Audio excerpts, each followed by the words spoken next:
চলেন আজকে আপনাদের পাহাড়িদের সূক্ষ্ম হাতে যেভাবে কাপড় বুনন করে সেগুলোই দেখাবো। সর্বপ্রথম পাহাড়ের জমি থেকে কাপাস তুলা সংগ্রহ করে বাড়িতে নিয়ে আসা হয়। তুলার গায়ে লেগে থাকা খোসা আর বীজগুলো আলাদা করা হয়। এরপর সেই তুলো থেকেই কাটা হয় সূক্ষ্ম আর নরম নরম সাদা সাদা তুলো। সুতোগুলোকে পাহাড়ি ঝর্ণার শীতল পানিতে আলতো করে ধুয়ে নেওয়া হয়। সুতোগুলোকে ভারী কোনো লাঠির দ্বারা পিটিয়ে শক্ত করে নেওয়া হয়। প্রাকৃতিক ফুলের রঙের ভিতরে সুতোগুলোকে ডুবিয়ে রাখা হয় যাতে পোশাকে মিশে যায় প্রাকৃতিক সুগন্ধিযুক্ত ফুলের সুবাস। রং পুরোপুরিভাবে সুতোর গায়ে লেগে গেলে এগুলোকে রোদে শুকিয়ে নেওয়া হয়। সুতো শুকিয়ে গেলে এগুলোকে চালের মাড়ের ভিতরে অনেকক্ষণ ডুবিয়ে নেওয়া হয় যাতে সুতোগুলো আরো বেশি শক্ত হয়ে ওঠে। এরপর সুতোগুলোকে দেশি চরকার মধ্যে ঘুরিয়ে ঘুরিয়ে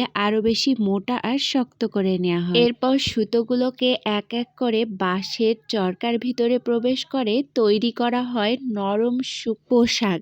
এগুলোকে আরো কড়া রোদে শুকিয়ে নেওয়া হয়। এরপর পোশাকের উপরে আঁকা হয় নকশা। দাগ কেটে নিয়ে কেচির সাহায্যে এগুলো ডিজাইন করে কেটে নেওয়া হয়। এভাবে দিনরাত কঠোর পরিশ্রম করার পর তৈরি হয়ে যায় পাহাড়ি প্রাকৃতিক নরম সুন্দর টেকসই মজবুত পোশাক।